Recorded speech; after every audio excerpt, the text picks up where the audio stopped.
দুষ্টু শিয়াল আর বুদ্ধিমান কাঠবিড়ালি। একদিন জঙ্গলের এক দুষ্টু শিয়াল ভাবল, আজ আমি কাউকে বোকা বানাবো।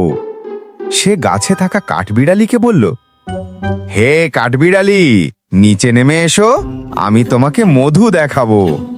কাঠবিড়ালি হেসে বলল, মধু? তোমার চোখে তো ধূর্ততা দেখছি। শিয়াল মিষ্টি করে বলল, না না, সত্যি বলছি, আসো দেখে যাও। কাঠবিড়ালি একটু ভেবে গাছ থেকে একটা নারকেল ফেলে দিল নিচে। নারকেলটা শিয়ালের মাথায় পড়তেই সে আহ বলে দৌড়ে পালালো। বুদ্ধিমান কাঠবিড়ালি হেসে বলল, বুদ্ধি থাকলে শিয়ালের চালাকি টিকতে পারে না। শিক্ষা: দুষ্টুমি করে কাউকে ফাঁদে ফেলতে গেলে নিজেই ফাঁদে পড়তে হয়।